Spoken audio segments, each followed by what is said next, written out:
পৃথিবী আমাদের চারপাশের একটি অসাধারণ জগৎ।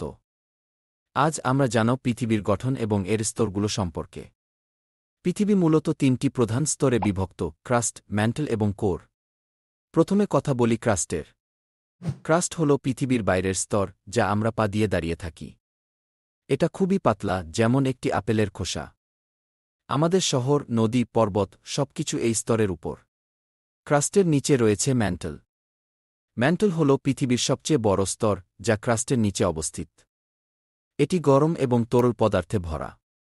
ভাবুন, ম্যান্টল যেন একটি বিশাল পিজ্জা, যেখানে বিভিন্ন উপাদান মিশে আছে। এই স্তরের তাপমাত্রা এত বেশি যে এখানে পাথরও গলতে শুরু করে। এখন আসি কোরের দিকে। কোর হল পৃথিবীর কেন্দ্র, এবং এটি দুটি অংশে বিভক্ত: বাইরের কোর এবং অভ্যন্তরীণ কোর। বাইরের কোর তরল অবস্থায় রয়েছে, আর অভ্যন্তরীণ কোর কঠিন। কোরের তাপমাত্রা এত বেশি যে এটি সূর্যের কেন্দ্রের মতো গরম। কোরের এই তাপ এবং চাপ পৃথিবীর চৌম্বক ক্ষেত্র তৈরি করে, যা আমাদের রক্ষা করে সৌর বাতাস থেকে। পৃথিবীর এই স্তরগুলো একসাথে কাজ করে আমাদের পরিবেশ তৈরি করতে। যখন ভূমিকম্প হয়, তখন মূলত ম্যান্টলের গতি এবং ক্রাস্টের চাপের কারণে ঘটে। এই স্তরগুলো আমাদের জীবনকে প্রভাবিত করে, যেমন আগ্নেয়গিরির অগ্ন্যুৎপাত বা ভূমিকম্প।